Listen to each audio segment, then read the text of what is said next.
Aatmnirbhara Bharath Abhiyan, Opportunities and Challenges. This is Captain Dr. Indrani from Department of English who is here to flag off this particular event. Before starting this, I would like to tell a few points about what is Aatmnirbhar Bharat Abhiyan. The Aatmnirbhar Bharat Abhiyan, which means Self-Reliant India scheme, was announced by the Union Finance Minister Nirmala Sitaraman in May 2020. As a part of this, the economic relief package of rupees 20 lakh crores was announced by the government to overcome the difficulties caused by the coronavirus pandemic.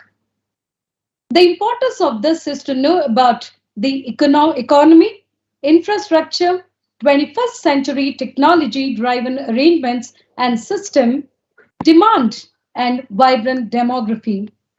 The 20 lakh crore work package is almost 10% of the GDP of the country, and the package emphasizes on land, labor, liquidity, and laws. The package includes measures across many sectors such as MSME, cottage industries, middle class, migrants, industries, etc.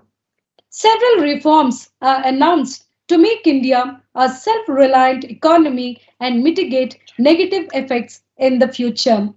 Today, jointly, we have organized a webinar on Aatmnirbhar Bharat Abhiyan to deliberate upon to what extent it has benefited the society, the various sections of people directly affected by COVID-19 pandemic. I take immense pleasure to introduce all these things to you all and to start with this particular webinar where it is jointly organized by Mahajana SBR at First Grade College and the Departments of Sociology, Economics and IQAC. I extend a warm welcome to you all and may I call upon now Professor Venkat Lakshmi ma'am, who is the head of the Economic Department, to welcome you all.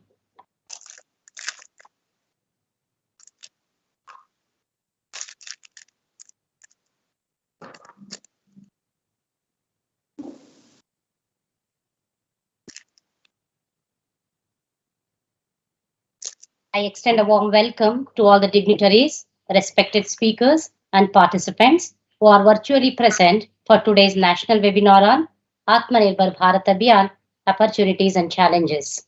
Of course, we all know that this Abhiyan has created a number of opportunities, challenges.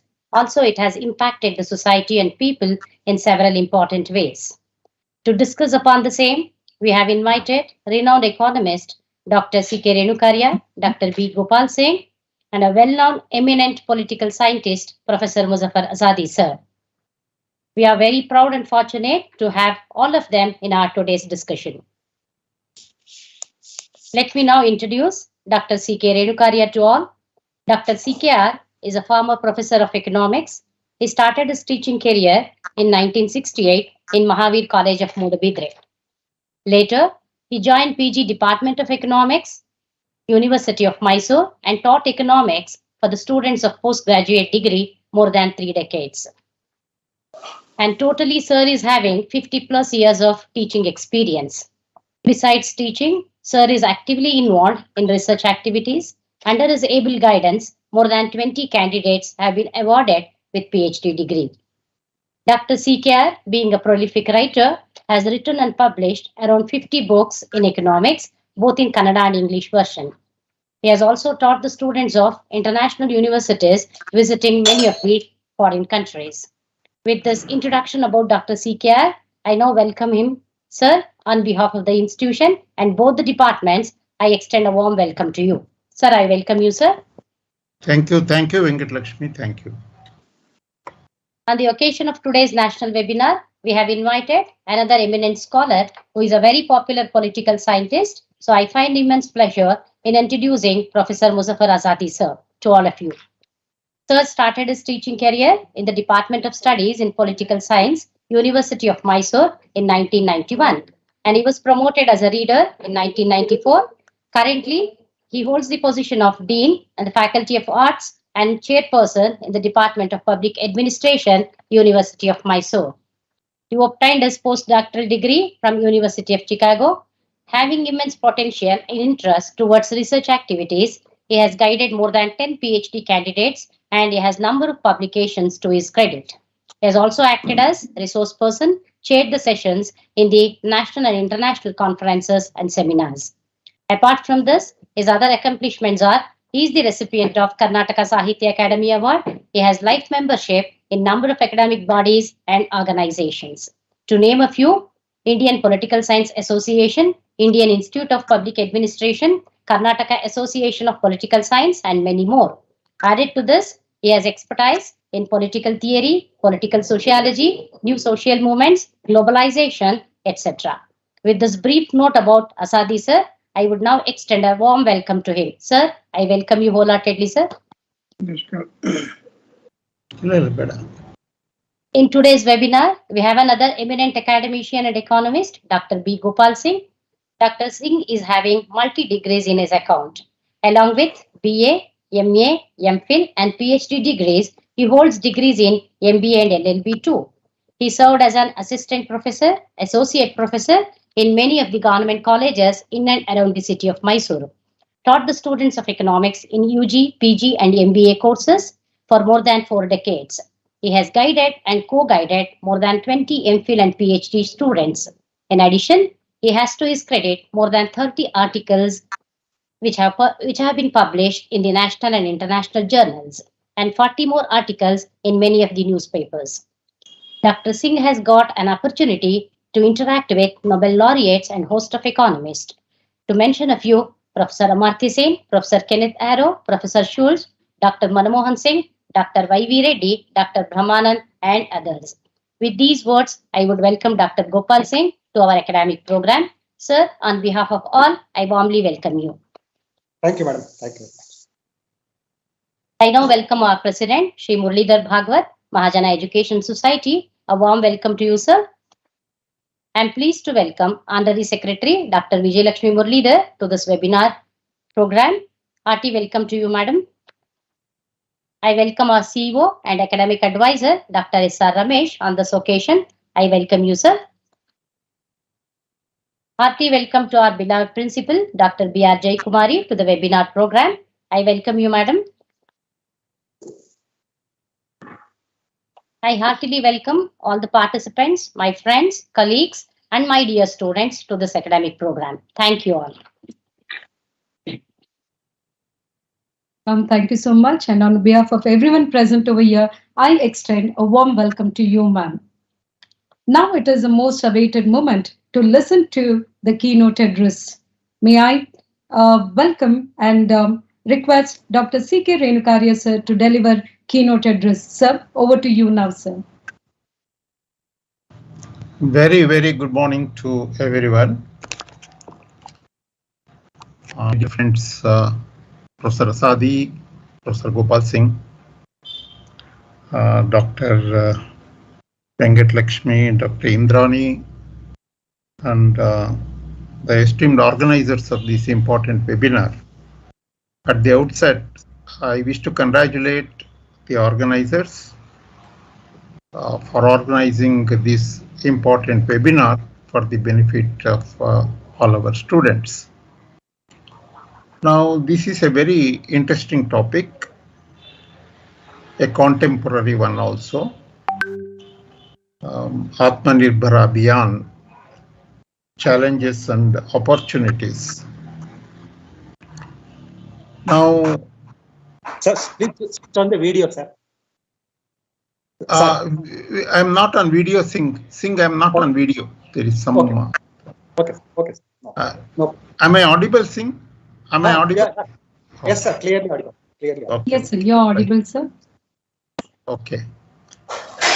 Now, Aatmnirbhara Abhiyan is a concept which may sound new, but it's an old concept, very, very old indeed. Actually, the concept started, I should say, at the beginning of economic thinking itself. If we go to the history of economic thought, we have a number of schools.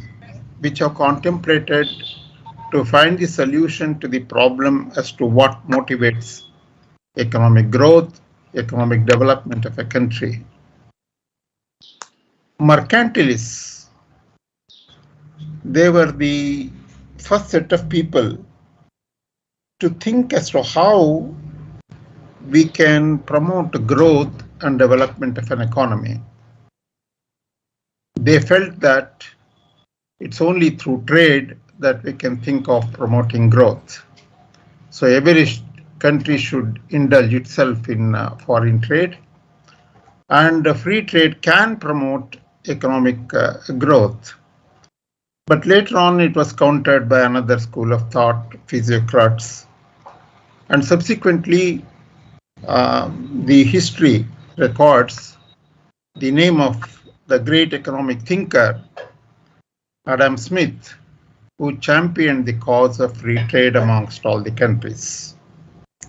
So he was the first person to formulate the thesis relating to the growth and development, and he championed that economic development can take place only through free trade. Laissez-faire should be the principle of promotion of growth. Now, subsequently, this concept was also challenged by the thinkers, socialists, Karl Marx and others reputed the idea of free trade. They thought of Aatmnirbhara Bharath in a very different way. They thought that everything belongs to the people, and in every nation, people should own the capital and all of the resources. And equitable distribution should be the mantra of growth. Subsequently, such thoughts also were defeated, and many other schools came into being, championing various theories of growth and development. So we had the fall of Soviet Union, the greatest champion of socialism system of economy, and free trade once again came into the picture with the establishment of WTO, World Trade Organization. So free trade again became the mantra, and subsequently all of us know we are living through this, the globalized system. So globalization became a very popular terminology. So neoliberal thinkers also contributed in the meanwhile, telling that it is not free trade which will promote the growth. We should think in terms of a market economy where state should have a say.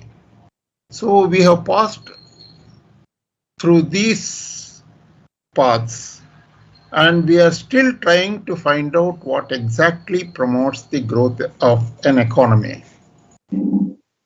Now we have come to a stage where nationalism, nationalistic thinking is gaining momentum. So a country should become self-sufficient in all respects. It should think in terms of becoming Aatmnirbhar. It should depend less and less on other countries, and as far as possible, we should produce our own goods and services to meet the needs. In the meanwhile, this concept was also promoted by Mahatma Gandhiji, who thought in terms of Swadeshi, who believed in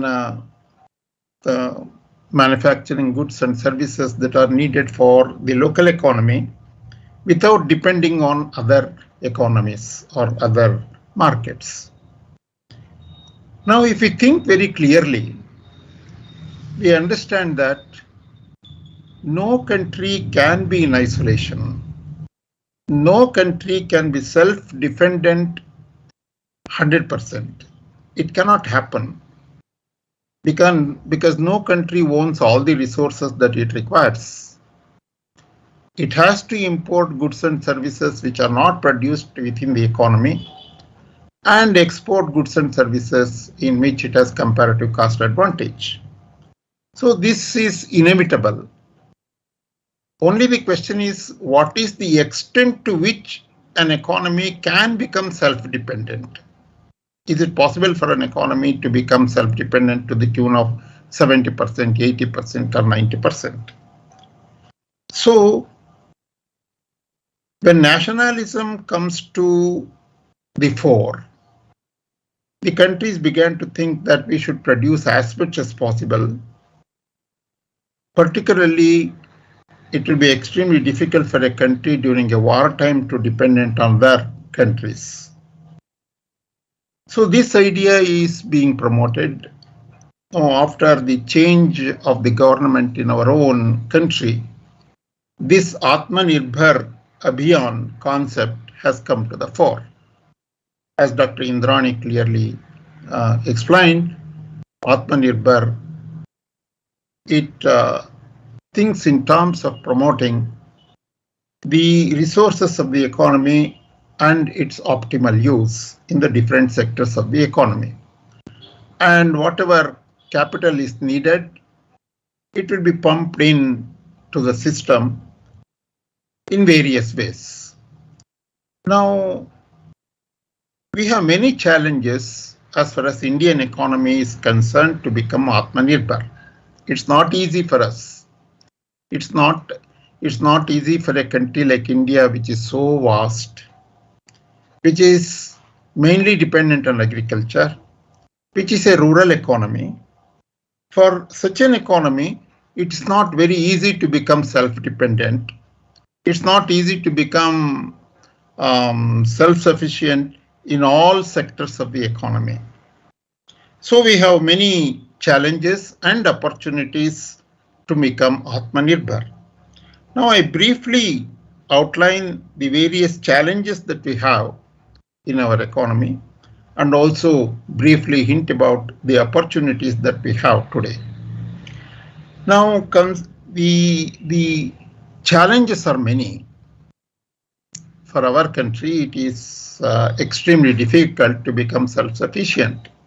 It's extremely difficult to become Aatmanirbhar. Now, what are the problems that we have? The greatest problem is one of poverty. So we have not been able to eradicate poverty over these years.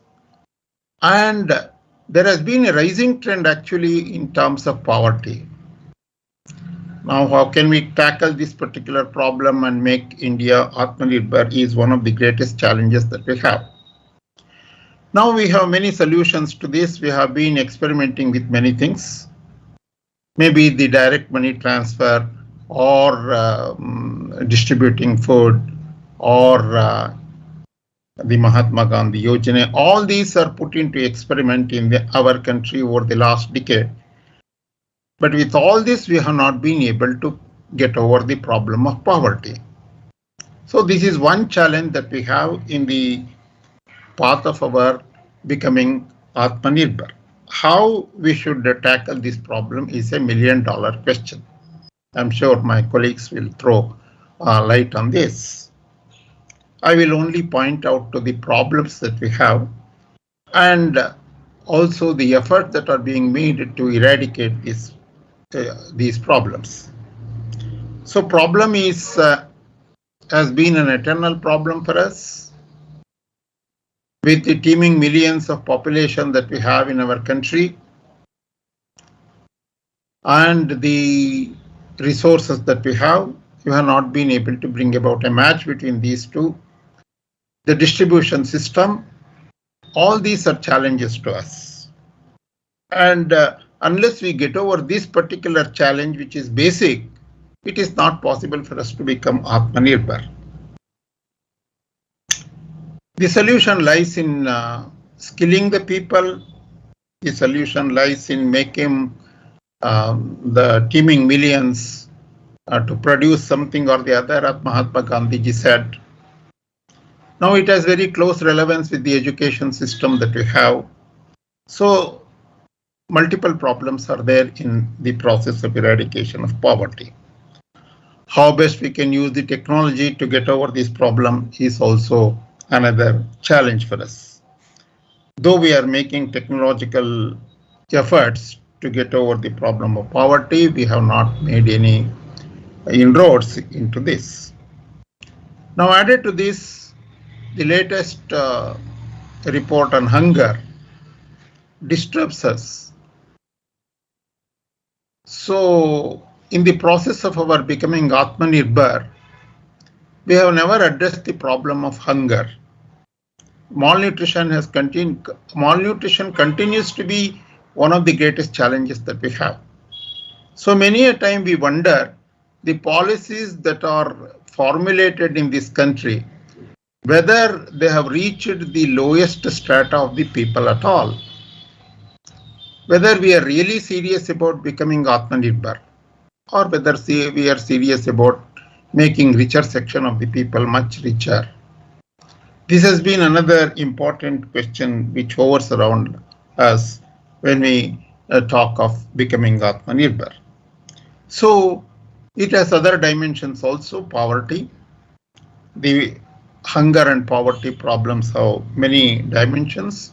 The health issue is there. How we have addressed the health problem is one of the greatest challenges. Now we boast ourselves telling that we have been able to supply lots of vaccination to the entire world. So we have been able to address the problem of health in a very successful manner. But that is not the issue at all. What has been the health infrastructure that we have created within the economy to become self-sufficient is the biggest problem, biggest challenge that we have. So have we become self-sufficient in terms of providing health facilities to the masses in this country? To become Aatmanirbhar is the greatest challenge that we have.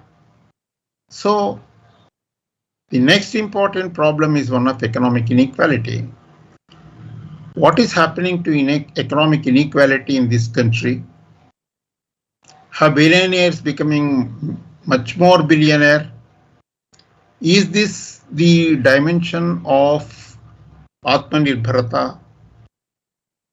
This also needs to be addressed. So how equitable distribution of income can take place in a country like ours? And how much time it requires for such a distribution? When will we become Aatmanirbhar? What is the time span that is required? So this is also another challenge that we have. Added to this, we have the unemployment problem, which is posing a lot of concern for us. So as of now, we have 4.7% of unemployment in the economy. Though it is it appears that the unemployment is declining prima facie, but we have not been able to address this problem in a sufficient way to make the economy Aatmanirbhar. So what is the type of employment that we are providing to the people? What has been the situation in providing minimum wages? We have seen the precarious condition of laborers during the time of pandemic. How we have addressed this? What has been our labor policy to make the country Aatmanirbhar is really a haunting one. So it's not very easy to make our country Aatmanirbhar with the policies that we have right now. Maybe it requires a totally different line of thinking, different line of economic policy to make the country Aatmanirbhar. However, when it comes to the question of opportunities, have we not been able to provide greater opportunities in the economy when this question comes? No doubt we have made progress in this regard. I do not belittle the progress that we have made during the last decade because various indicators indicate that we are in an upward direction as far as the economic issues are concerned. But creation of digital economy in a big way, or having excellent infrastructure, or distributing big amount to the different sectors of the economy, creation of very big banks in the economy, unitary banks in the economy. No doubt we have done this, but even these efforts, to my mind, they will not help the country to become Aatmnirbhar. Because, in a country like ours, my own feeling is that it is the decentralized approach which will help us to a very great extent. It is not the centralized approach. If we centralize many of the banks and create a very big bank, what happens to this bank if the bank collapses, as it happened in the United States of America? So we should be very careful in evolving policies relating to the banking sector, the production sector. The production sector, I will not go in detail into this sector because it has its own challenges. We are moving towards a centralized system. What is happening? What has happened to our public sector industries? How we are privatizing the whole system? What is happening? What is going to happen over a long period of time if big industries are privatized, if big banks are privatized, is $1 million question. So all these problems we have in making this Aatmnirbhar, creating Aatmnirbhar economy. In brief, I must say that making Aatmnirbhar is not an easy task. The approach that we have right now is, to my mind, is not on the right path. And there should be a different system of thinking altogether in order to make the economy Aatmnirbhar. The major questions or the major issues that we have to address are the one of poverty, the one of hunger, one of health, one of education, one of economic inequality. These are the issues which come to the forefront when we think in terms of making the country Aatmnirbhar. So I leave it to my colleagues to address these issues, these problems, and come out with practical solutions so that we may move towards a strong, a healthy, self-sufficient Indian economy. Thank you for the opportunity given to me to speak a very few words on this occasion. Thank you, Dr. Venkatalakshmi and the team of Venkatalakshmi. Thank you. Thank you so much, sir. It was really wonderful listening to you. I hope the keynote address would definitely create a new horizon to think and move towards finding out solution regarding the concepts for opportunities and challenges which we are facing.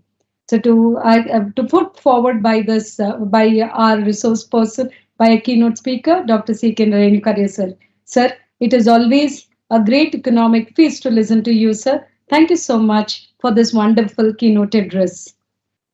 It gives me immense pleasure to request Professor Muzaffar S. Assadi, the Dean, Faculty of Arts Chairman, Department of Public Administration, University of Mysore. Sir, we feel very proud to have you with us, and I request you to kindly take it over, sir.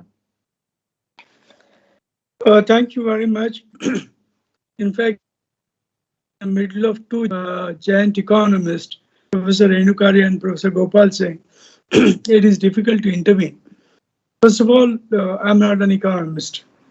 Neither am a sociologist, because this particular webinar is being organized by the Department of English and Sociology and other.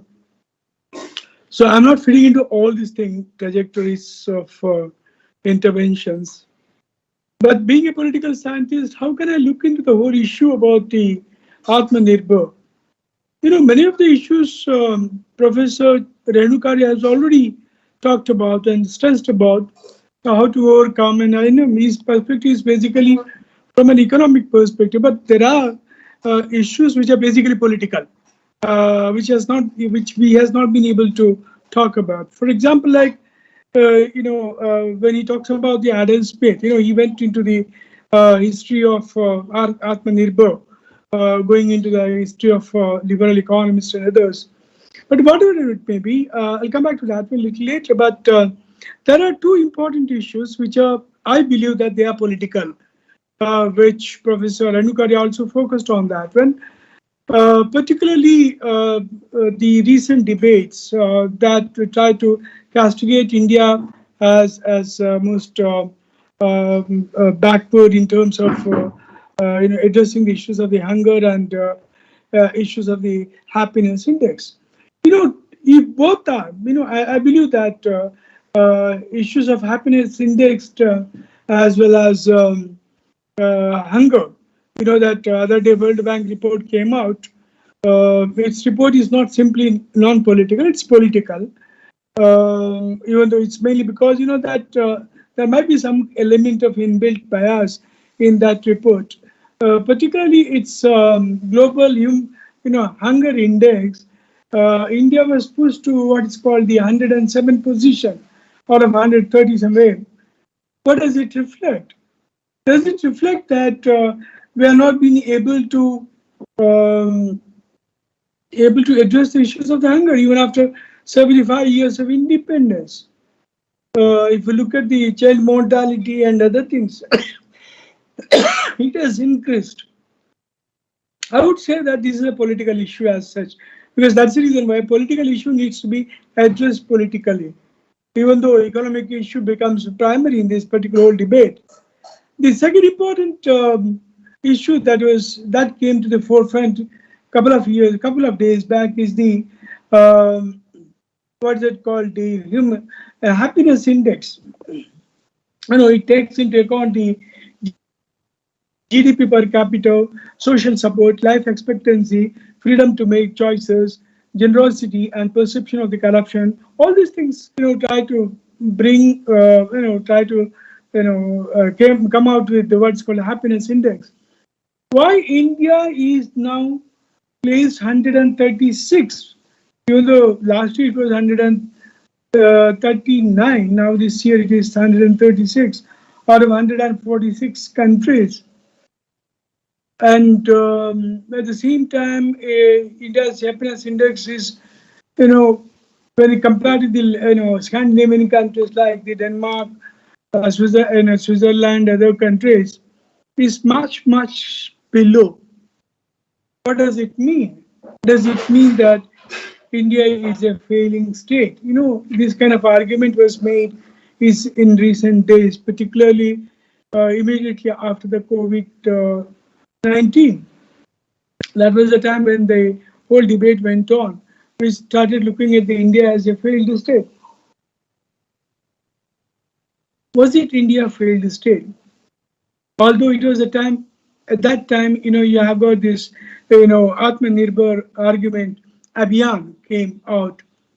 Abhiyan as a movement, our finance minister came out with that argument, and also the prime minister made that kind of argument. Why India was treated as a failed state? There are a couple of reasons. When you're looking at, when you're treating India as a failed state, are you treating India on par with the countries like the Libya, or on par with the countries like Syria and other countries, or even the Pakistan? Pakistan is a semi-failed country. How Indian state was construed subsequently, even though there are scholars, particularly Indian scholars, Indian economists, and as well as the World Bank economists, they started saying that India has been failed to deliver the goods to the public. Public distribution has collapsed in the context of the COVID-19, particularly in the matters of the medicines, in the matters of the oxygens, in the matter of the hospital beds. in the matters of the food items and other things. So if that is the case, it has not been able to reach out to the common man. If at the same time Indian state has not been able to deliver the minimal things to the common man, then obviously it has to be treated as a what is called the failed. But was it true? Was it fact? I've been arguing. I mean, there was a time when we argued that the Indian state was a contradictory state at that moment. Contradictory in the sense that one said India was advocating what is called the positioning on Vishwaguru. We were exporting the medicine, which was life-saving medicine to the world, including Bangladesh and other countries. And we are trying to project that our theory of ahimsa and others, which should be the major focus in the global politics. And one side we are focusing on and exporting the ideas of life, ideas of shanti and other things at the global level, trying to project that we are not a superpower to reckon with. Neither we are interested to become what is called the hegemonic power, or nor we wanted to become an economic superpower and other things. At the same time, we are trying to distribute, some of the items for the global level, and this is reflected even in the case of the Aatmnirbhar, where our Aatmnirbhar is not simply to be self-sufficient, self-reliant, but also to distribute our goods to the common good at the international level. One of the arguments that was made at that particular point of time was that common good, a state was not able to deliver goods to the common man and also the common good. These were the two important factors that was made. But at the same time, there is an argument saying that India was, India could not able to be a failed state. You cannot, conceptualize Indian state as failed state because Indian state, post 2014 state, was emerged as a responsive state. It addressed the issues of the common man. It addressed the issues of the distribution.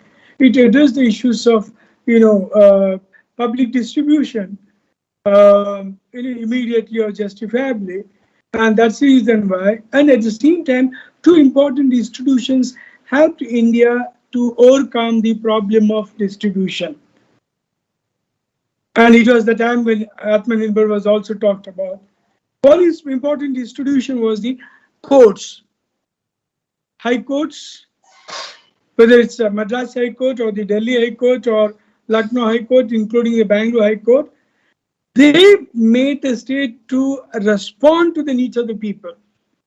Remember, for example, like when the issues of the hospital beds came, or the oxygen distribution of the oxygen came out, the high courts directed the state government, the states as well as the central government, to see that the oxygens are evenly distributed or judiciously distributed. That's one important thing. That's the reason why Indian state never failed. The second important thing was the media. I would call it particularly not the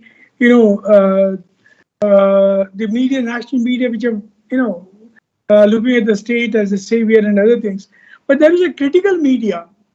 I would say that critical media brought the issues to the main focus, brought the issues of lacuna or the lacunas in the distribution of the resources to the mainstreams of the narrations, and made the state to be a responsive state. This is one of the reasons why state could able to overcome the failure. So in that context, if you want to understand Aatmnirbhar, we need to understand the immediate factors that affected, that made the state to bring out the argument about the Aatmnirbhar. The COVID was one of the response, one of the reasons. And the second important reason was the global capital, intervention of the global capital and a market. what happened is that particularly the Chinese economy is trying to enter into the Indian economy. It's, there are two or three aspects you need to understand. Entry of the global economy, global market, particularly the Chinese economy, which is trying to replace the American economy and try to become a hegemonic, economy, control even the Indian economy as such. Second, the question of the multinational corporation entering into the agriculture sector. The whole debate about the agriculture sector needs to be understood here, which are trying to control earlier, beginning with the 1991 itself. They tried to enter into our, agrarian economy through what is called the seed economy. Seed considered to be the cultural product. Seed symbolize the Indian culture, Indian tradition, Indian lifestyle. It represents the community, like the peasantry. That's why we need to understand the Aatmnirbhara in terms of the sociology of understanding the communities, how communities felt that they're all cheated, or the kind of resistance that went on against the three bills. Why these three bills were proposed in the agriculture bills. But before that, we need to understand its entry into the Indian agriculture. In fact, its entry into the Indian agriculture was not the new phenomenon. It dates back to what's called the Green Revolution period. It was this time, I think the planning commission reports, they came out with the argument about the self-reliance.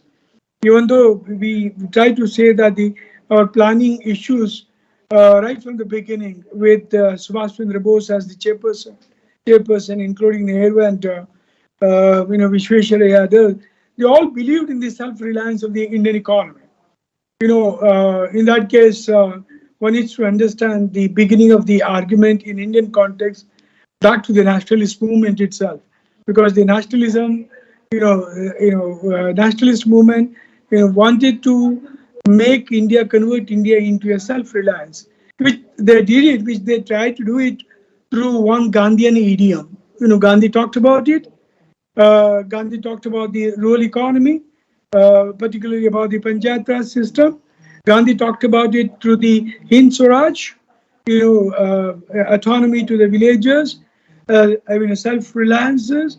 Gandhi also talked about the cottage industries, and Gandhi was opposed to the Western civilization.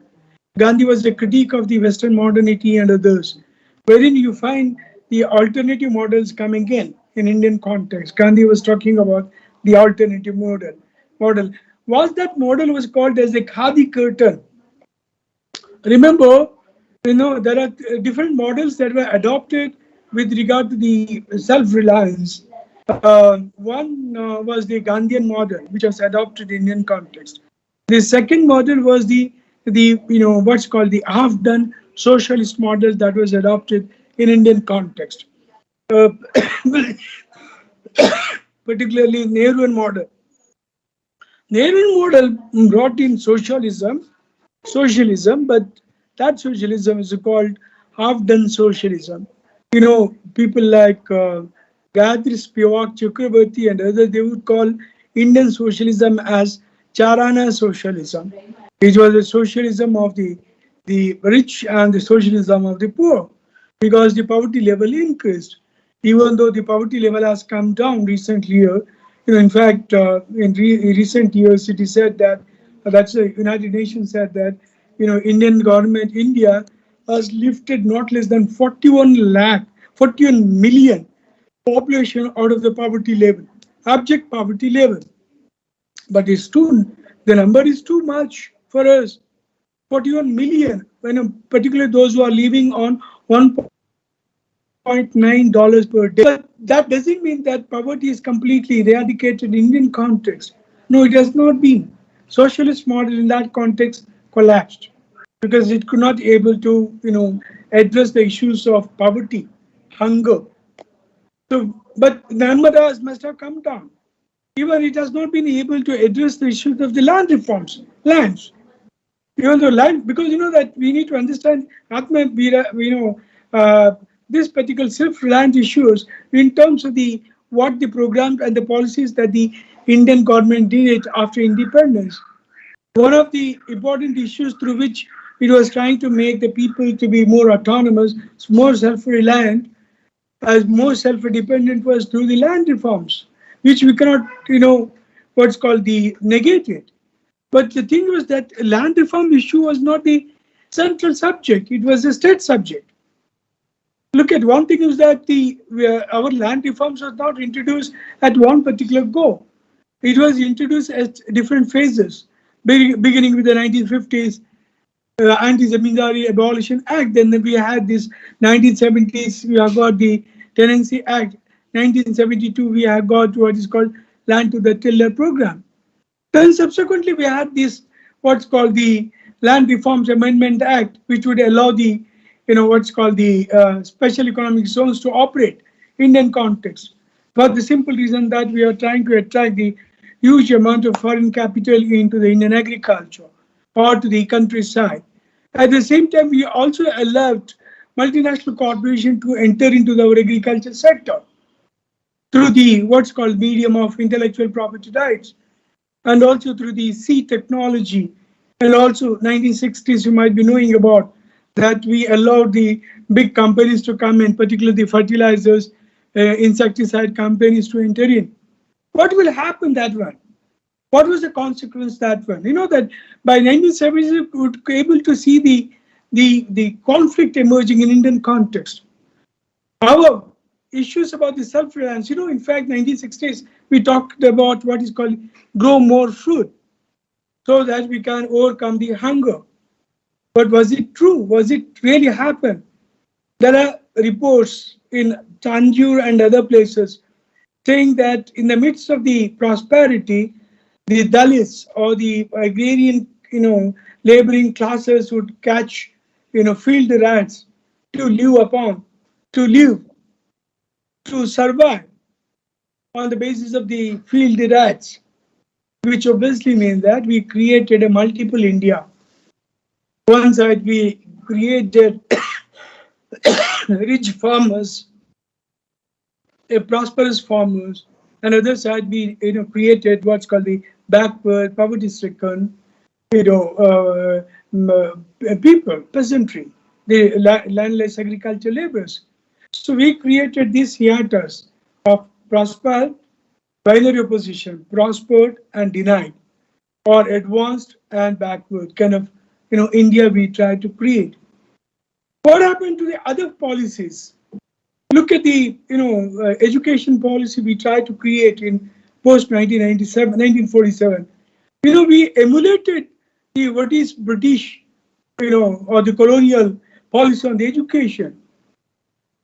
And the colonial policy of education ultimately created what's called a kind of knowledge system, which could able to create large number of manpower, but without the jobs, without the absorption, development without the, what's called the absorption that it created.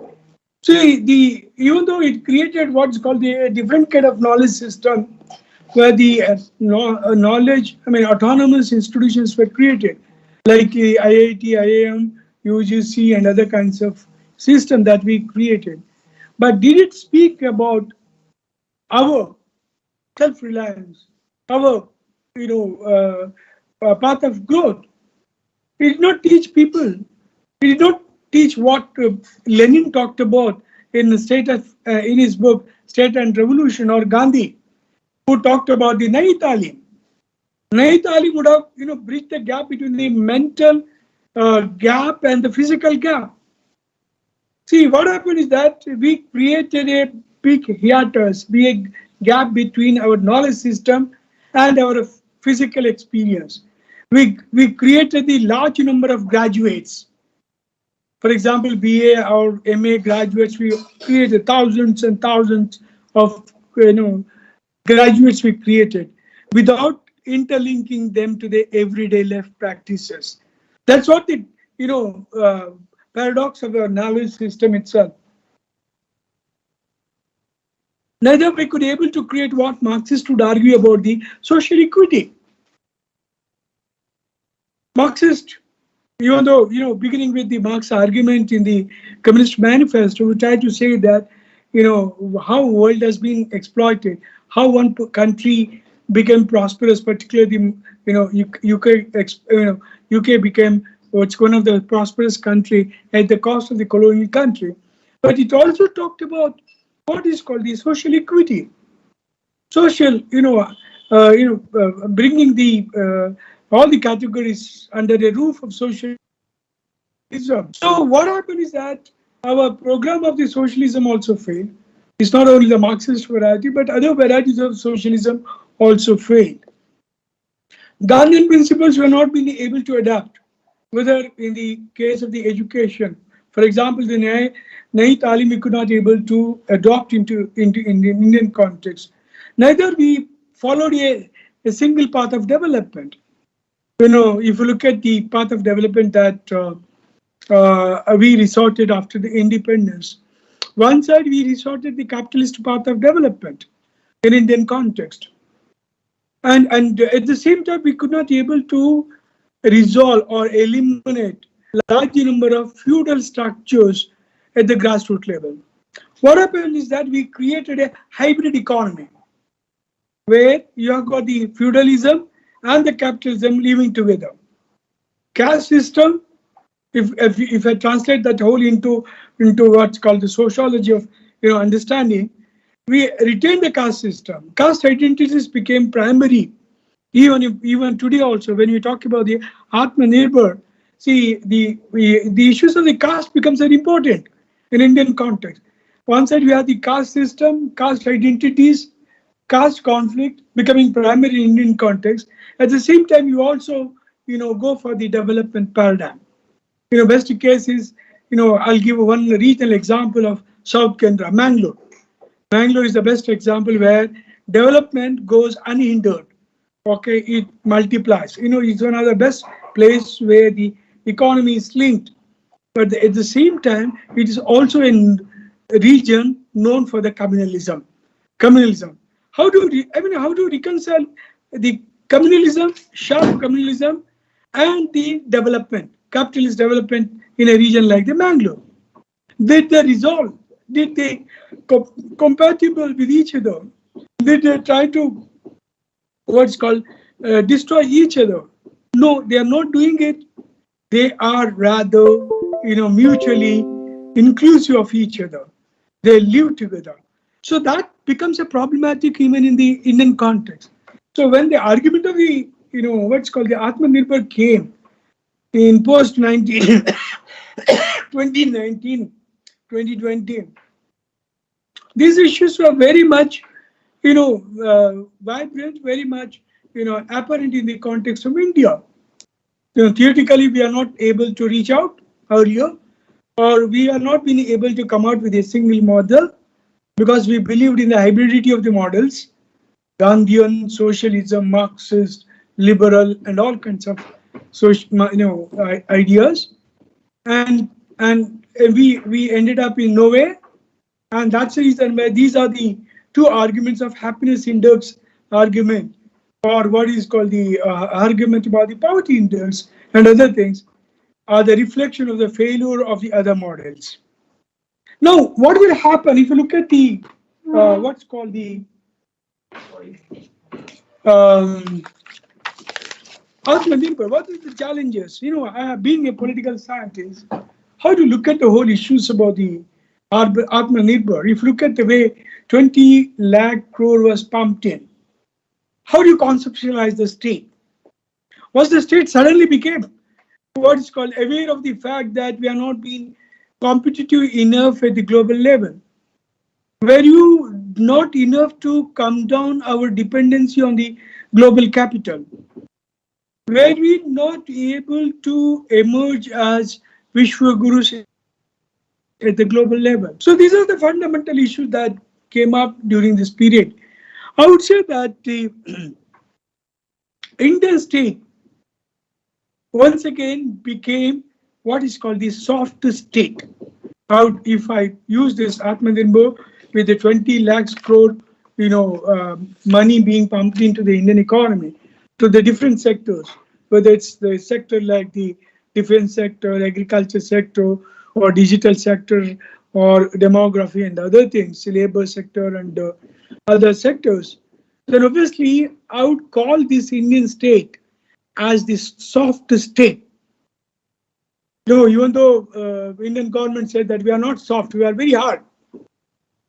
But that hardness was it was visible vis-a-vis the China and Pakistan, whatever it may be. It's basically with the neighbor countries. Indian state was very hard to deal with the issues of cross-border, terrorism or encroachment of the Indian land by the Chinese forces and other things. But in terms of the people, look at when it is not making any kind of differences. For example, like the private sector or the MSME kind of thing, or even the capitalist, allowing the, and also it's about the case of the what is called the easy way of making business in India. India, at one time it was so difficult to make business with India. Now India has entered into a phase where we are making what is called the India is doing business ranking as per the latest world report. For example, like 2020, it was 142 in 2015, 263 in 2020 out of 119 countries, economies. What does it mean? India is now opening up itself with the global economies, making the others to enter into the Indian economy and do the business, and not only business but also what's called exchanging the knowledge also. And at the same time, we need to understand that Indian GDP has increased. Now, to 2020, when it said that 8.9, even though during the period of COVID, our economy GDP has literally came down. Now, here, why I'm trying to use the term called the soft state is the fact that India is now soft towards global economy, global companies, but with our condition. For example, in the context of the defense, they are allowing the private partners, but most of the private partners are Indians, that rather than the global partners. So those global partners have got the Indian linkage, they can enter into that one. So in that context, look at the amount that was pumped into the agriculture sector, or the amount that was pumped into the economic sector, or even take the case of the what's called the agriculture sector and other things. I would call the Indian state has become what is called the soft state. It is no more the withdrawal. Even though globalization would demand the Indian state to withdraw from the realm of social welfareism, for example, like the health sector. But after COVID-19, Indian state intervened in the health sector, establishing aims in different parts of India, providing health care or supporting the Indian COVID medicines. For example, like the companies like the Serum and other companies. The way, and also the what is called the Abhiyan, Lasika Abhiyan. That shows that state is very much concerned about intervening in the welfare of these people. In fact, the Indian state should have withdrawn from the realm of the social welfare. It's nothing doing it. It is helping the health sector, education sector, agriculture sector, and other things. But we need to understand that there is a paradox also. The paradox is that the poverty is still stark.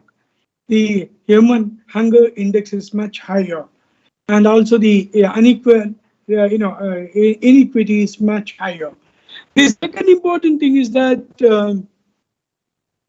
in this particular context, we need to understand the factor of the bureaucratization. There are two things. One is that here also I think I found a kind of contradictions happening in Indian context. One side, India believed in the deep bureaucratization of the Indian politics or the administration, where now doing the business becomes very easy. You have got single window scheme, single window what's called platform, and also the single redressal system, so that there's an attempt to increase or speed up the Indian economy and other things. But at the same time, Indian bureaucracy is too strong to give up its powers. One side, we are trying to debureaucratize. The other side, we have got the bureaucratization remaining intact, which is not preparing to address the new challenges. Even though there are certain bureaucracy which has helped to help the people to be very close to the governance. Like, for example, Bhumi project. I would call the Bhumi project as the Aatmnirbhara project also, which has not been, even though that has not been reflected in the Aatmnirbhara principles. But I would call that the Bhumi project, where the farmers then can get their RTC without the waste of time. Mutation of their land without the waste of time, or the transfer of title without the loss of time. So that has to be recognized. In that sense, one challenge is to recognize some of the some of the aspects which are not being dominant narrative, which has not been brought to the main focus. I would call that e-governance practices. Some of the weak e-governance practices has to be brought in as the main factors in the what is called the Aatmnirbhar. Or the second important thing is that the factors like the state, conceptualizing the state as soft state is also a factor which needs to be brought into the main argument with regard to the Aatmnirbhar. How to understand this, what's called the state in this context? Can you call this Indian state as a soft state or the withdrawal of the state as such? That's two important things. Probably that is, I feel that they are the most important challenges vis-a-vis the, Aatmnirbhar, understanding the state, or the second is about the distributive justice, as also the whole challenge of the facing the Aatmnirbhar as such, or distribution as well as the unequal distribution of the resources. That we have got multiple India now. I don't call it the two India alone. You have got developed India, underdeveloped India, capitalist India, non-capitalist India, inclusive India, and exclusive India. So you have got a multiple binary opposition India. How to bridge the gap? Aatmnirbhar would definitely demand for, inclusiveness of everybody. For example, where you look at the tribals in the Aatmnirbhar, do you have any program for the tribals? We don't have any program for the tribals. Do you have any program from the no program from the minorities, who constitute around 13 to 14%? Do you have any program for the most backward people? No, we do not have any program. So how do you call that? This Aatmnirbhar is literally an inclusive, abhiyan. It can be an abhiyan of the popular people, of the people, unless and until it becomes inclusive, 100% inclusive. It's not, and that's the reason why state needs to address. These are the challenges. One is the inclusiveness of the people. Bring the last man. What Gandhi said. Because Aatmnirbhar says that it derives its sustenance from, Mahatma Gandhi or Swaminathan or 5-year plan and other things, and even the socialist ideas of Nehru. But where exactly, did we speak about the last man? Aatmnirbhar should talk about the last man. I think that is one of the greatest challenge that the Aatmnirbhar has got, or the most important challenge, the other challenge which the state has to recognize to address is the entry of the global capital through the cultural symbols. It is slightly difficult to understand. Look at global capital is entering our household through the cultural symbols like Coca-Cola, Pepsi Colas, burger, fast food, Kentucky Fried Chicken. We might say that they are the global, cultures, but they are not the simple global culture. They are the part of the global capital. They are displacing us. They are replacing our cultural life, our everyday life practices. How to counter them? Do you have any alternative programs for that? Do you have, for example, in the case of the seed technology, Vandana Shiva came out with one argument of, protecting our indigenous seeds. Do you have any program of, protecting our cultural industries, culture, vis-a-vis the global capital? Aatmnirbhar has to look into this aspect. Otherwise, what happens is that we'll be again trapped in the global culture. We'll be again trapped into the global capital, or we'll be trapped in the global market. So in that particular context, we need to be very cautious, and we need to develop our alternative models, not simply the Aatmnirbhar, or not simply what called funding, pumping economy with the money, because it won't, reach out to the common man. There is when money was pumped through the RBI and the bank, it has the difficulty of reaching out to the common man, because the people have no purchasing power. So how do you make them the purchasing power? So we need to understand, we need to have a strong model, with a definite set of rules and set of dreams to counter the onslaught, counter the global capital and others. Lastly, the Aatmnirbhar has got a one important challenge. That challenge is coming from the regional development.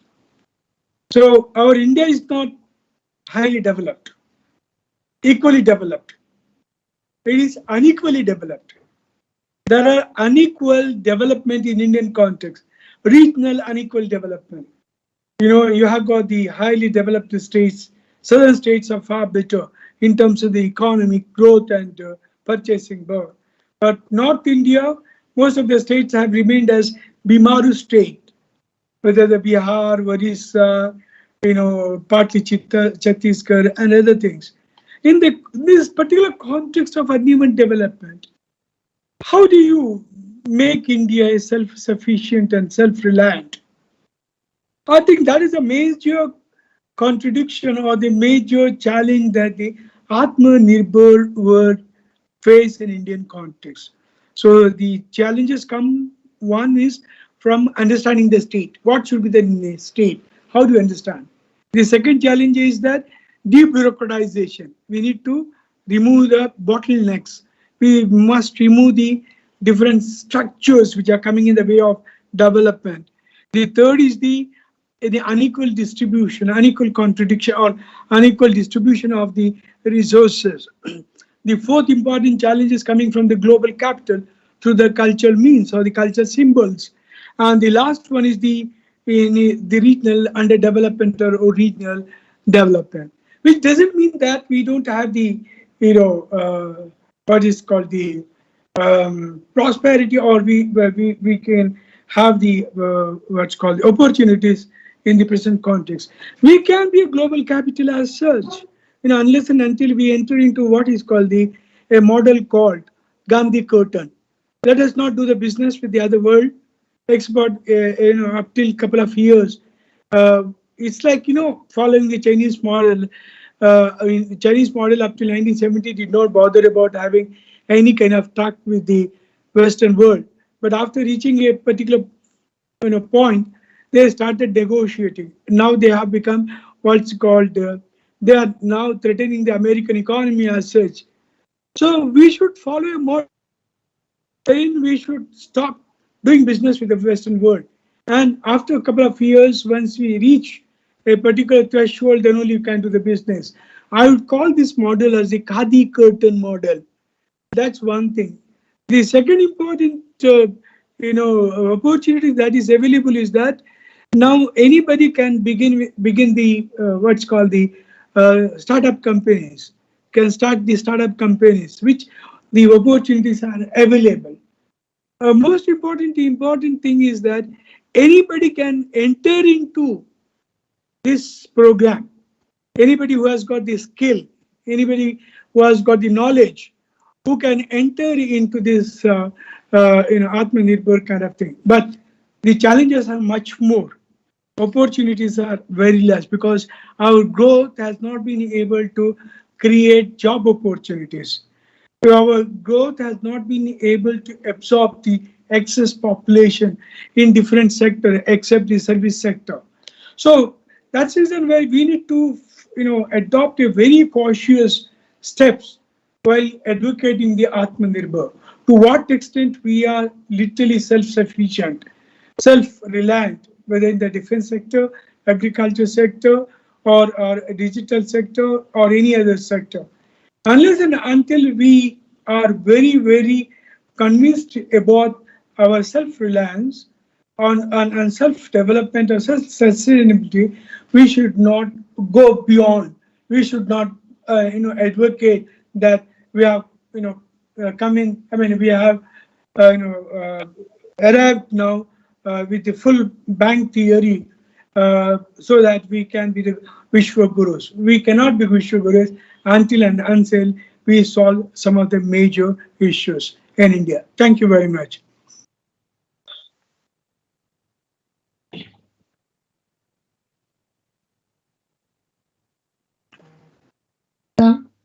Thank you very much for an elaborate deliberation on the topic, the actual opportunities and the challenges in Aatmnirbhara Bharath Abhiyan. So you said you are not an economist, but you touched upon all the concepts related and made us to realize that knowledge is created through new education policy, and for an individual student's growth is to enable oneself to face the global challenges. So thank you so much once again. So may I request the second speaker, guest of the day, it is Dr. B. Gopal Singh, sir, Professor of Economist and Management, VVCE, Department of Business Administration, Gokulam, Mysuru. Sir, over to you, sir. Yes, ma'am. 1 minute. And I request the participants, if you have any queries, kindly put it on the chat box. The discussion will be taken later after the deliberations are done. 1 minute, madam. Yeah.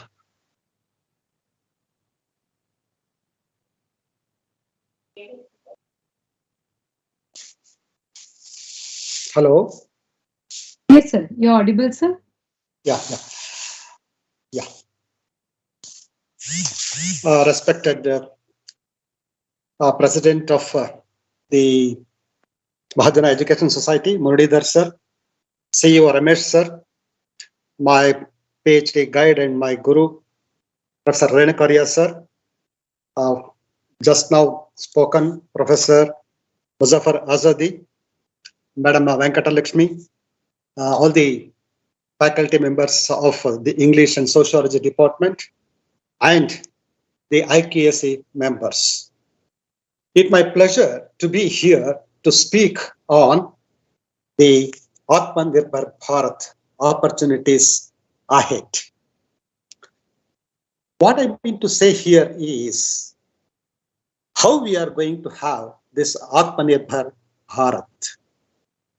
Are we able to have self-sufficiency?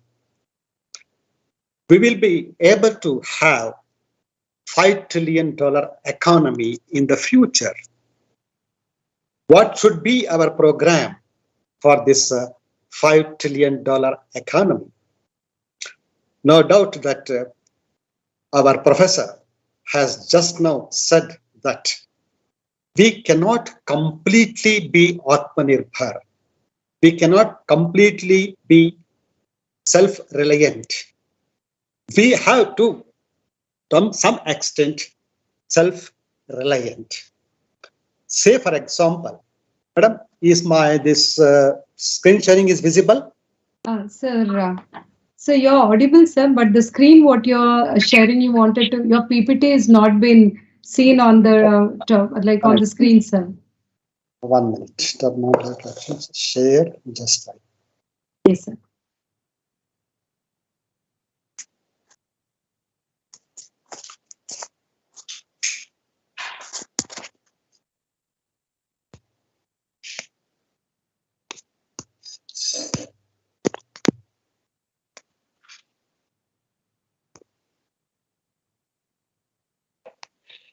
Yeah, we are importing around 1 lakh crore rupees worth of oil seeds. Sir, sorry to interrupt, sir. The screen is not visible, sir. Your presentation is not visible, sir. I'll just 1 minute. I have sent this presentation to you. Will it be possible for you to just? Yes, sir. Yeah. Yes, sir. Yes, sir. We'll display it, sir.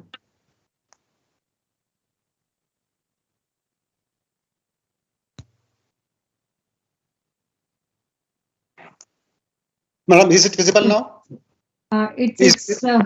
It is visible, sir. You can click on the button there. Okay. The presentation. Yes, sir. Yes, sir. It is Now, visible. I will continue. Yes, sir. Yes, sir. Yes, sir. Yes. So you can bring it on the presentation mode, sir. Yeah. 1 minute. Yes, sir. Yes, sir. It is visible. It is visible, sir. Yeah. Fine, sir. Fine. Yes, sir. Continue, sir. Yes.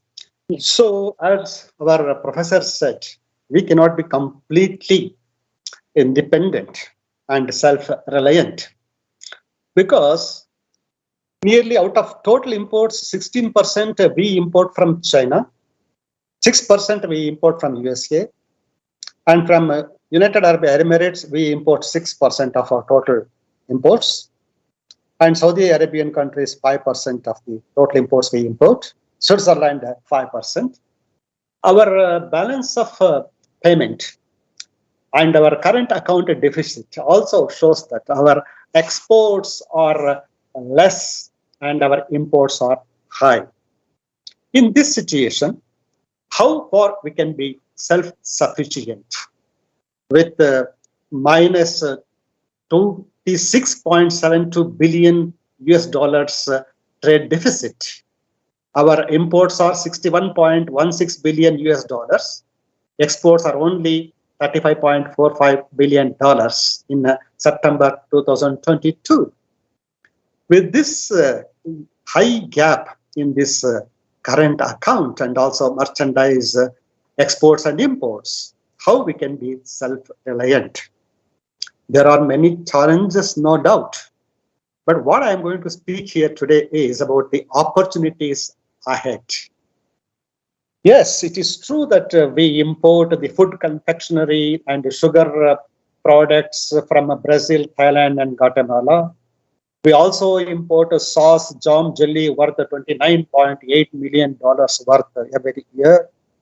And we also import the basmati rice and apples and nuts worth of $700 million every year. We also import coffee, tea, spices. So if you see the list of imports that we are having and the dependency that we are having, we have already agreed and signed the WTO agreement and how far we will be self-reliant. I am going to discuss with you that the announcement by the government of India about the Aatmnirbhara Bharath, which is the offshoot of COVID-19. This cannot be a temporary program. That should be a permanent program because if we would like to have $5 trillion economy by 2028 and 29, our economy should grow at the rate of 9% every year.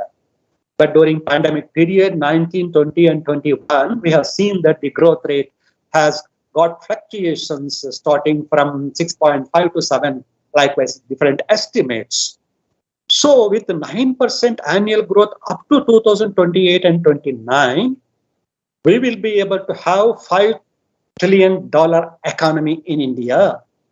Will these 5 pillars of Aatmnirbhara Bharat will be able to take us to this $5 trillion economy by 2028 and 29? If you ask me, yes, it is possible. That's what I said, the opportunities ahead. Out of the superpowers at present in the world, among 5 superpowers, India is also one. How we can go with this 5 pillars of Aatmanirbhar Bharat, which is the offshoot of the pandemic COVID-19. So one is about the economy. It should jump at a greater rate, not slowly at incremental changes. As I said, for the $5 trillion economy, 9% growth. For the 9% growth, as Assadi sir has said, as Professor Renukarya sir has said, that we have to increase the productivity and production in agriculture, food processing in agriculture. Most of the spare parts which we import and the defense equipment we import, we have to produce locally. We have to have what is called as the globalization. So in that way, for the quantum jump of the economy, how we can go about it? Infrastructure development for Aatmanirbhar Bharat, providing job opportunities, construction of the infrastructure, particularly through this national infrastructure pipeline that we have, national infrastructure pipeline towards this Aatmanirbhar Bharat, and system technologically driven. We are already into digital economy. We are into this artificial intelligence, machine learning, and we have got a data analysis here, blockchain technology, which is already there in banking industry in some of the products. So there should be a change in the system itself to achieve the Aatmanirbhar Bharat. Another point is demography. Okay, at present, the senior citizens are in greater number. At the same time, the working population is also having a good percentage in India. But if you see that after 8 years or 10 years, the dependent population will increase, the percentage of working population comes down. That is the problem that China is also facing. So demographic changes that we should keep in mind. We have to have a vibrant demography, which is the largest democracy, no doubt, but the highest population. Shortly, China will go to the second place and India will come to the first place in the population. So in that respect, what should be our program for this self-reliant India? Demographical changes. Apart from this, the match between the demand and supply, complete utilization of the market. Out of the 213 countries in the world, and if you take the 700 crore population, nearly 135 to 138 crore population is in India itself. Where is the market? Where is the demand? The demand is in India itself. So we have to see that how we can use this economy, infrastructure, system, and demography, and demand and supply. Supply should match the demand, and only we can reduce our imports. So we will be able to have what is called as one of the superpowers in the world.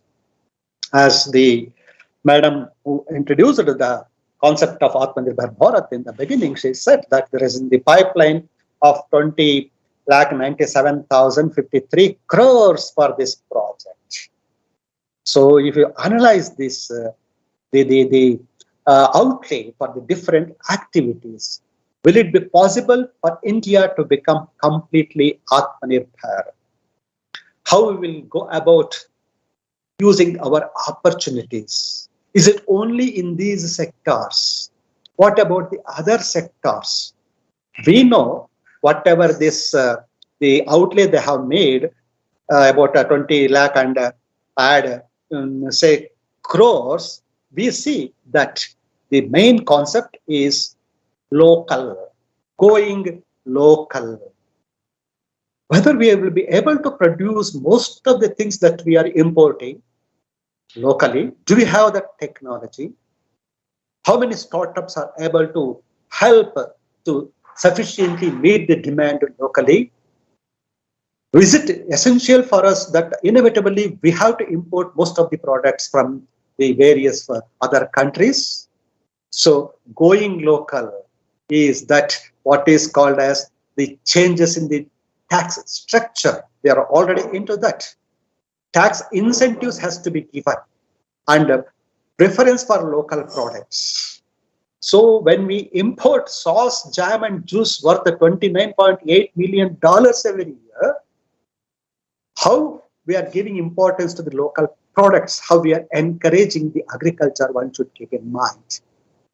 State governments, whether it is supported by the central government like a BJP, whether the states are having different the political ideology or philosophy, they should go together in supporting this local demand. So the World Trade Organization says that we have to remove the barriers and the various types of tariff and non-tariff barriers. But the concept of what is called as Aatmnirbhara Bharath says that to put non-tariff barriers, how far it is possible, how far we can discourage the imports. If you discourage the imports, your exports will also be discouraged. So there will be no takers for your products. So to what extent this Aatmnirbhara Bharat, as Professor Renukarya has said, it is 50%, 70%, 100% Aatmnirbhara Bharat is not possible. So brand building, okay, you have to export your products and you have to increase the market base for your products. Brand building, okay, that can be done and it's possible that you can create the local market. We imported plenty of furniture items and leather items and pharmaceuticals we are importing and locally we are producing at present. And we know that with this the government-sponsored medical stores, and so which is possible to have the medicine at a cheaper rate, as Renukarya has said that in health it's okay. But the import of furniture, why should we have this import of furniture from other countries when we are the current account deficit is increasing? How can we be locally self-sufficient? Ease of doing business. So remove all hurdles and have one single window system, as Professor Muzaffar has said. How far that we are able to do this? So it should be such that we have to have a new India and we have to create the manufacturing and agriculture to the self-sufficiency. So Self-Reliant India campaign says that migration is a big problem during the pandemic. Reverse migration is also happening. People suffered due to the lack of food and amenities. How these people can be supported, how they can get the food items, for that plenty of money has been earmarked. Farmers, is it sufficient for them to provide 30,000 crores? So capital funding through the NABARD, how far it is channelized, it has to be checked and rechecked. Apart from this, it's also this concessional credit of 2 lakh crores. And street vendors, the most people who have been neglected and who are suffering due to this pandemic, now they are slowly improving. Street vendors, 5,000 crores, job creation. So we are already suffering from the problem of unemployment. Skilled and reskilling is very much required, as Professor Renukarya has said. Job creation in all the sectors. Service sector is okay. We are ahead in service sector, definitely. But what about this manufacturing sector? How do you boost the manufacturing sector? How do you boost the agricultural sector? If you give importance to the service sector only, what about this agriculture and also the manufacturing sector? China, it's very good in manufacturing sector and also the service sector. So unless you increase the productivity in the agriculture, unless you increase the productivity in the manufacturing sector, mere service sector growth, say, which is going to contribute to nearly 60 to 65% of the GDP to our country. So if you increase the percentage of this service sector contribution to GDP, what about agricultural contribution? It will be less than 14% to the GDP. What about the contribution of this manufacturing sector? Will it be less than 20%? So you have to have, as Davies has said, that balanced economic growth. That's what we have to say. For that, we have to be self-sufficient in certain products. Affordable housing to the people who are the houseless. Okay, the data says that India is having a hunger, but when they say that the place of India is going down and in hunger, what are the parameters that they have considered? Whether they have taken into consideration the income level, or they have taken into consideration the housing facilities, or they have taken into consideration the benefits given by the government for the poor people to the rationing of the products. So different parameters are there. So for the family, 70,000 crores and mudra loans for the development of the various, Shisu loans that they are going to give. So Corona crisis has made us to think about to go in what is called as Aatmnirbhara. So in the first stage, they wanted to improve the micro, small and medium enterprises. We are going to change the definition of this MSME. And they said that due to this pandemic, this MSME is finding it is very difficult. But since 3 months, the data shows that there is an improvement in the product and marketing of the MSME. And stressed MSMEs have been given importance and under Aatmnirbhara Bharath. Fund given by the Small Industries Development Corporation has been refinanced through this fund of funds for this MSME. And the EPF support is also given to the different sectors through this program. So in that way, we see that the first stage is okay for this Aatmnirbhara Bharath. And say when we speak about this Aatmnirbhara Bharath, the second stage is about the food grains distribution to the migrant workers. What about the people who are already in poverty, who are suffering from malnutrition? Migrant workers are okay. But how far this 3,500 crores allocated under this Aatmnirbhara Bharath has been channelized into the required aspects like this, the free food grain distribution and special credit facility to the various vendors. And apart from this, working capital through NABARD, and apart from this, Kisan credit cards, through that helping the farmers, one ration and one ration card. You can carry this ration card wherever and you can get the ration. That's a very good idea, because to the migrant workers, it is going to help them. Affordable housing to the migrants cannot be realized.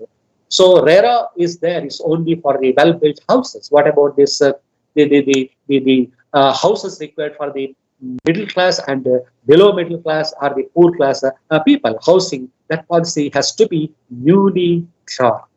The third aspect is this agriculture infrastructure fund through Pradhan Mantri Matsya Sampada Yojana for this development of this fishery and animal husbandry development.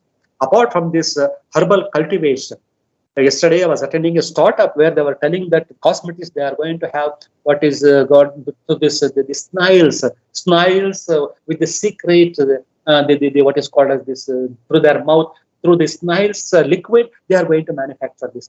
Okay, startups and the new ventures and the new type of the production methodology has to be found out to see that we reduce our imports even in cosmetics and become Aatmnirbhar. Apart from this, we also see this various green projects referring to tomato, onion, and potatoes, fruits and vegetables. 500 crores is not sufficient for that. How these things can be processed? Why the prices of tomatoes are having ups and downs? Processing is very, very important. Okay, beekeeping is another initiative that they have considered. Fourth is not very clear that you can see here. Wherever there is a gap funding, wherever there is a problem, that has to be adjusted through viability of gap funding. Additional 40,000 crores. Actually, every year from the beginning, 30 to 35,000 crores has been invested for Mahatma Gandhi National Rural Employment Guarantee Program. But here, so it says that this is a small program for the self-sufficiency. This itself cannot meet the self-sufficiency. Earlier measures, they have taken this Garib Kalyan package. Okay, it's fine. Apart from this insurance program that they have taken, free cereals and pulses. Again, I said that we are also importing the different types of cereals from different countries. And likewise, that our imports are very high and import bill is very high. We are also importing the what is called as this oil and oil products. We are also importing the fertilizer. How far we will be self-sufficient in fertilizer production? Nearly 30 to 35% of the fertilizers, chemical fertilizer, we are importing.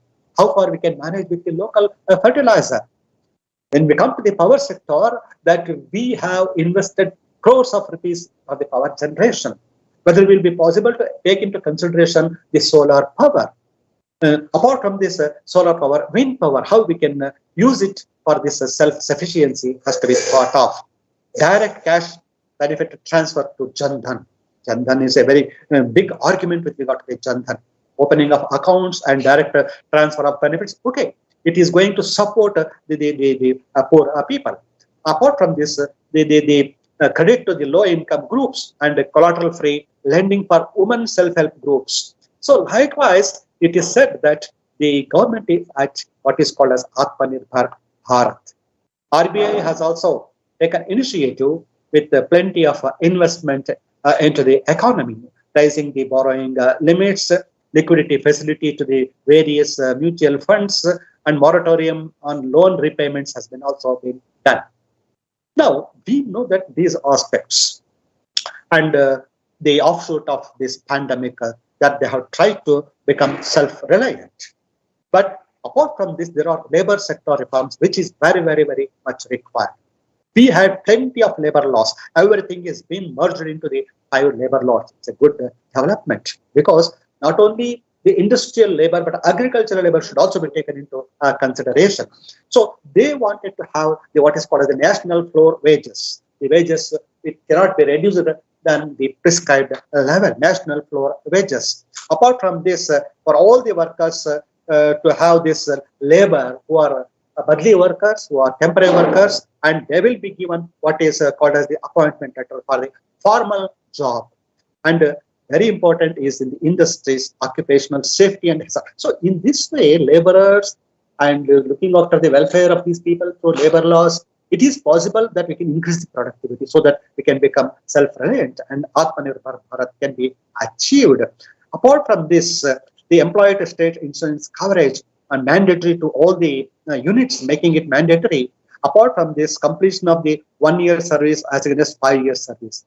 To have this, the Provident Fund and ESI benefits earlier, they used to serve for nearly 5 years. Now it is reduced to 1 year. It's a good effort towards the strengthening of the labor system. Agricultural marketing, okay, that has been completely made free that farmers can sell their products outside the APMC. But how far? There are certain lacunae and drawbacks in this the APMC Act changing. That has to be reframed and risk mitigation has to be seen to get good returns to the farmers. That's very, very important. Now, I said about the coal sector reforms. They have made it, but it's not very clear because coal bed methane extraction, so it will be actioned through this Coal India Limited. And it's very important source of energy that management has to be done in a perfect way so that there will be no loopholes and we will be able to build our economy. Now, whatever you import, it's okay. But defense products, can you import the defense from Pakistan and war with Pakistan?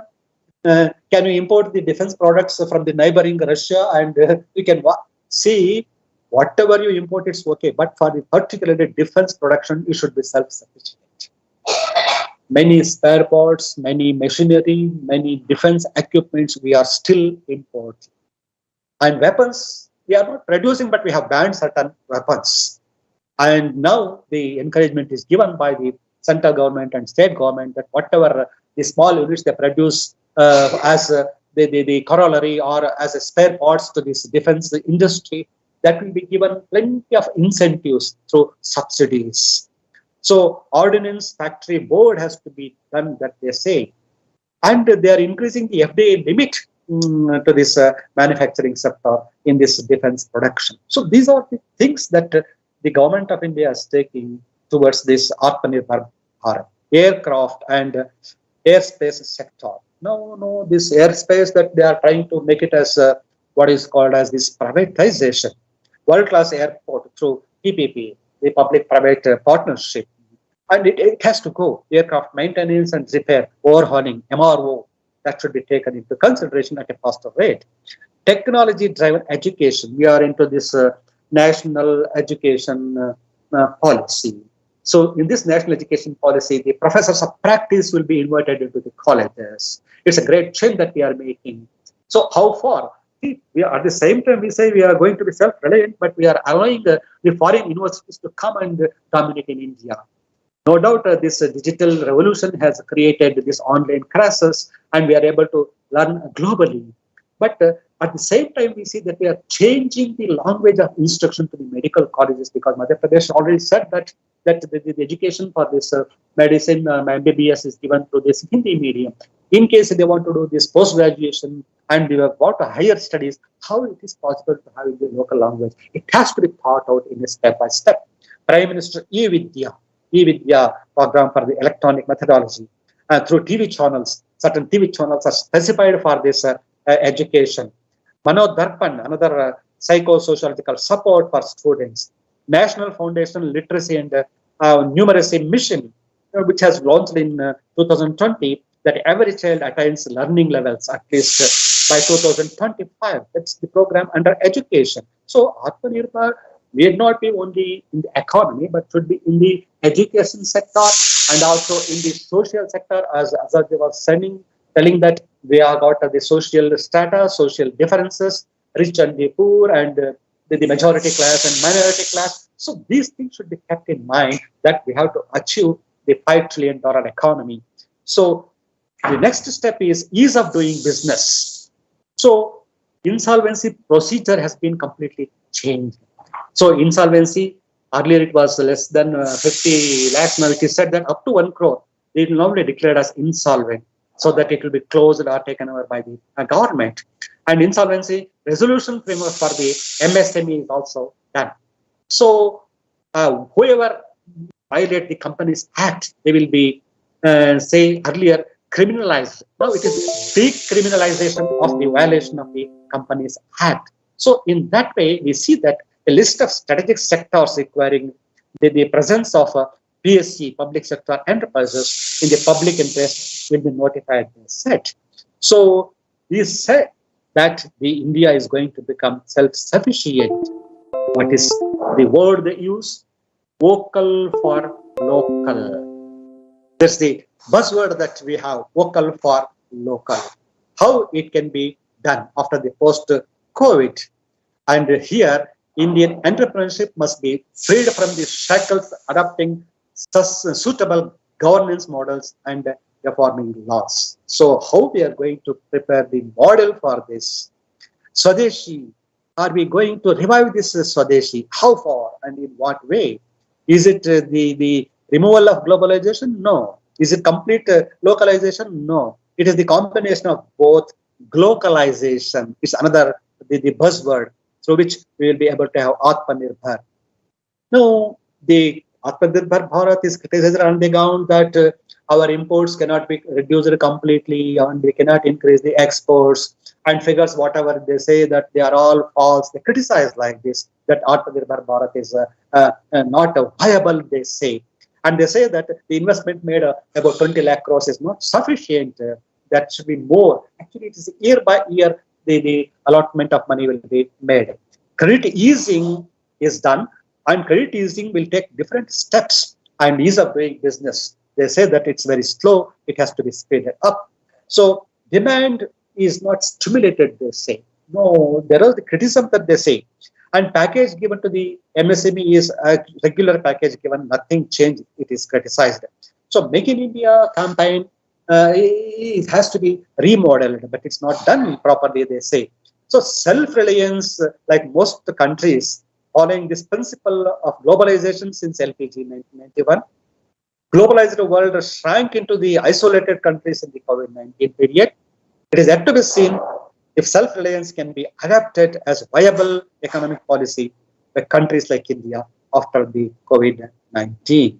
So, towards the 5 trillion economy by 2025, that you should be self-reliant and self-sufficient in various aspects. As I said, center and states should share, and the project capital equipment has to be properly given. So the infrastructure vision for 2025 has to be properly implemented. What is that we do? Digital services or whatever that we do, that should be able to support all our activities. I was often telling that Aatmnirbhara Bharath can be done through various programs, but how far India will be a superpower with a $5 trillion economy by 2028 and 29.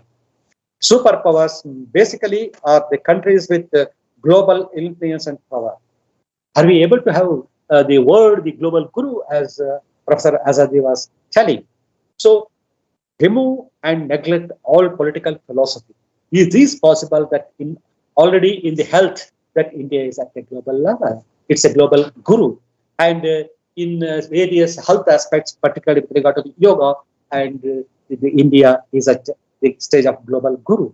And with regard to the various aspects like education, is it possible that India will be able to, in real terms, in the real world, the global guru? That we have to see that will be achieved gradually. Economic, cultural, and military geopolitical influence. Economic influence we have, cultural influence we have to become the global guru, and military we don't have. So we have to strengthen our defense, and we have to strengthen our local production. We have to support the defense by manufacturing the various local machinery. Economic wealth, say, is the only one aspect of the superpower status. So in that way, economically, we are already in the 5th place at present. And by 2028, it is possible that we will become one of the superpowers. Already superpowers, USA and European Union, they are trying to come down because of this global impact. China is in between. Russia is struggling. India is emerging superpower. So in that way, it's possible that if we follow the Aatmnirbhara Bharath in proper lines, definitely India will be a global guru, and definitely we can see that to some extent we'll be self-reliant. So this is what I wanted to present. Thank you very much for the opportunity given to me. If there are any queries, I'm very happy to interact with you. Thank you very much.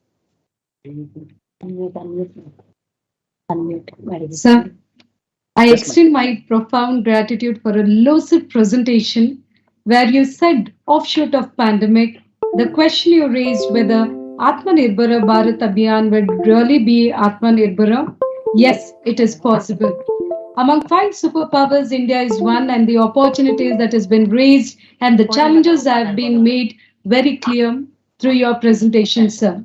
Your briefing on technology-driven education shows and might have been given a better outlook to the participants to know more about the topic. The words what you said, vocal to local, definitely will reach out to the audience and to the participants. So thank you very much, sir, for your wonderful deliberation. Now the session is open for the discussion, and the participants and all those who wish to ask and to know something more about the topic are requested to put your questions, queries on the chat box, or if you feel like you can unmute your mic and ask the questions directly.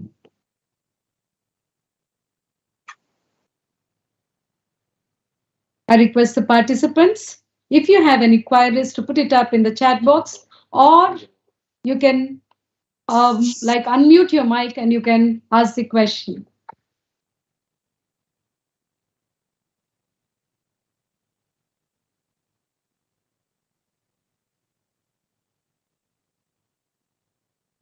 Anybody who is willing to ask question can raise your hand so that we can unmute you all.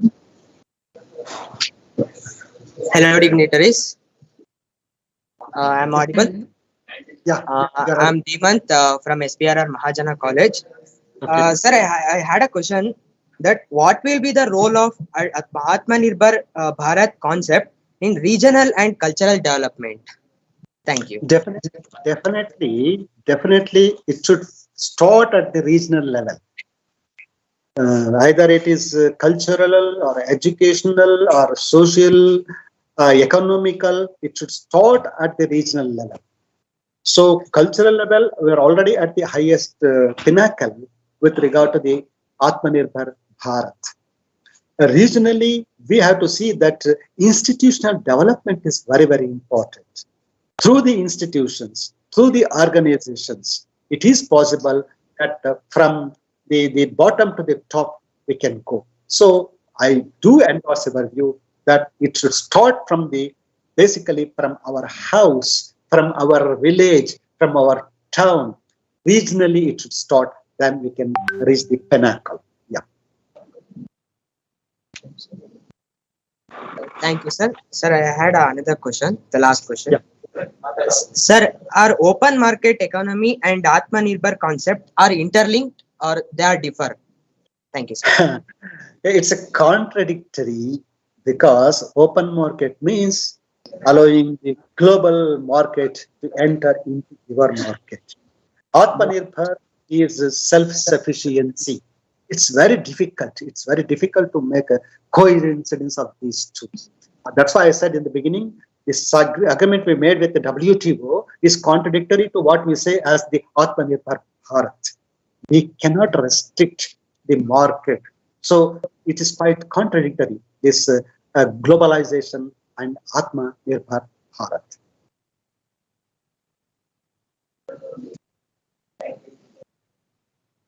Well answered, sir. Thank you so much. And Hemant, very good, Hemant. So if there are any other queries, kindly you can put it up in chat box.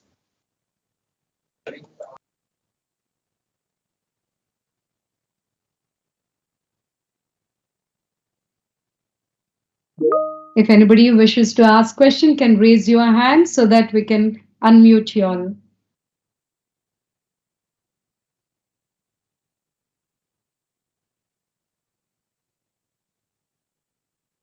Yesterday, I was in the startup meeting at Radisson Blue. Today, I am going now. How we can become Aatmanirbhar?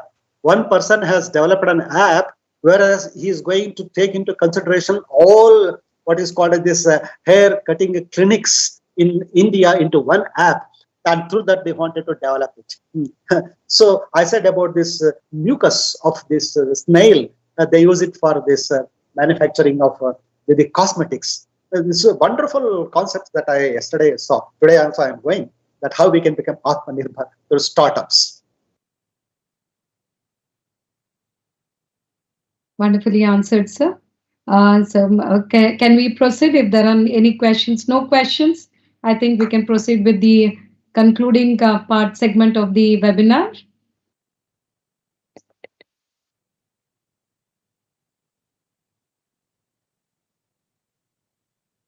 Yes, ma'am. I also thank Principal Madam Prema Kumari for the opportunity given to me.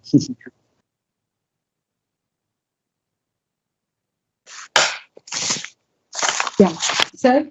There are less number of questions, so that makes us to understand that the deliberations, both the deliberations and the keynote address, has given them a greater horizon to know something more about it, and probably the deliberation might have answered all the queries, and students and the participants are aware of what are the opportunities and the challenges about Aatmnirbhara Bharath Abhiyan.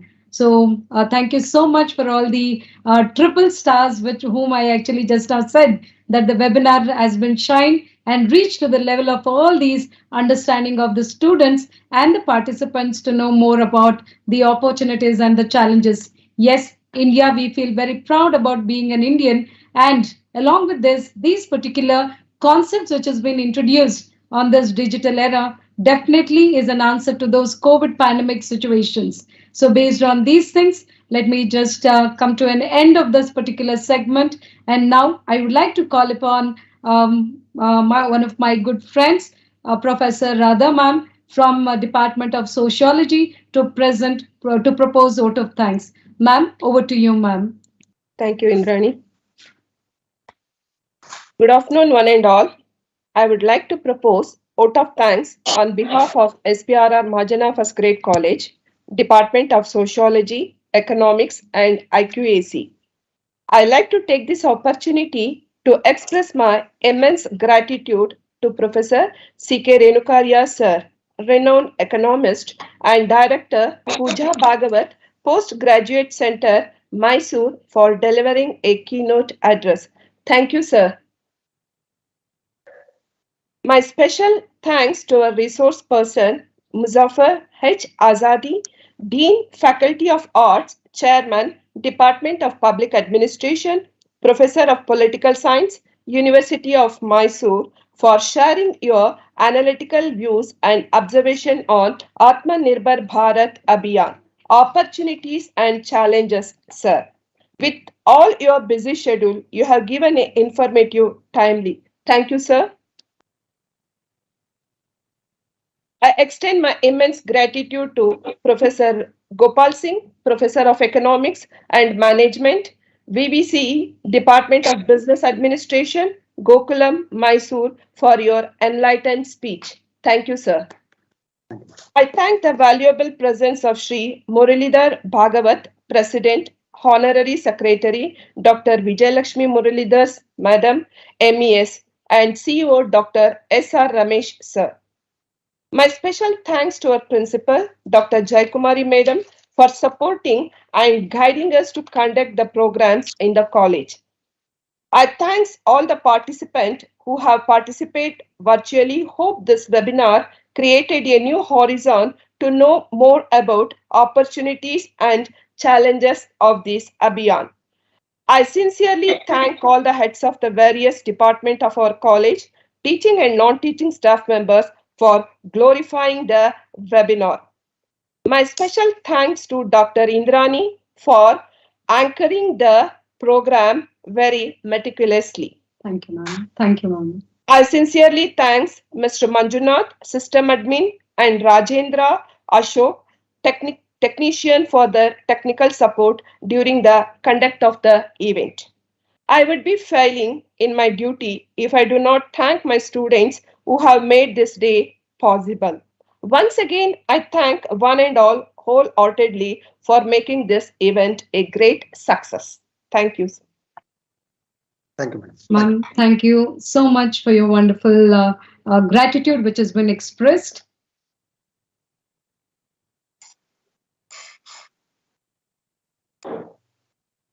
Okay.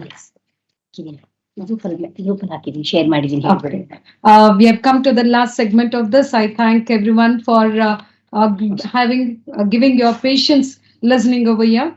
And the feedback link has been shared in the group, so students and participants can actually log into the link and get your certificates. And thank you so much for each and everyone for making this program a very meaningful one and a deliberative one to know more about the topic. Thank you. Hoping to have a great day, and may you all analyze on the topic. Thank you and have a great day.